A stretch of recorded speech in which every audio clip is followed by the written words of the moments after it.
How would you suggest a person figure out what their kind of passion is when they're lost? So, what makes you happy?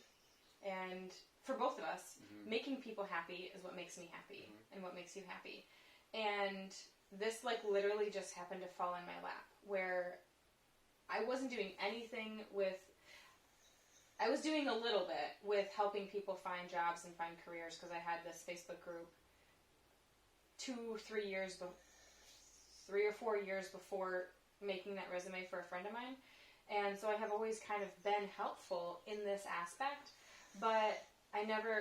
So I've already been in this, but when I actually helped her and I saw how happy it made her and how much pressure was relieved from her by me doing this small little thing that took me hardly any effort, and that much time, you know, sometimes it's just right in front of you, and you have to open your eyes big enough to see, this is something that I can do. I have enough knowledge on it, and I can go and YouTube stuff. I can go and purchase courses. I can take a class at the community college or whatever.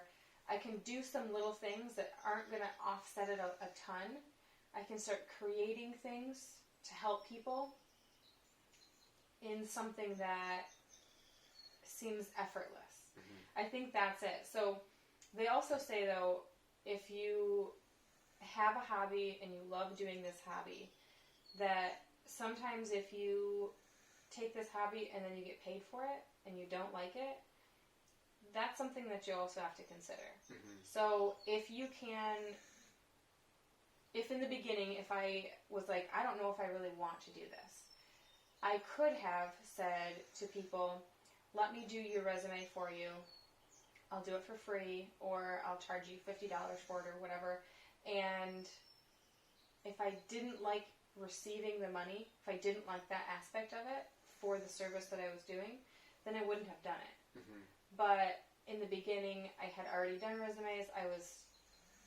People had already been approaching me, asking me, can you help me find this job, blah, blah, blah. So it was always something where they wanted to get out of a bad situation, and I guess in a selfish way, I was kind of feeling like the superwoman. Like, let me help you get out of that shitty situation, because I've been there and I hated being there, you know?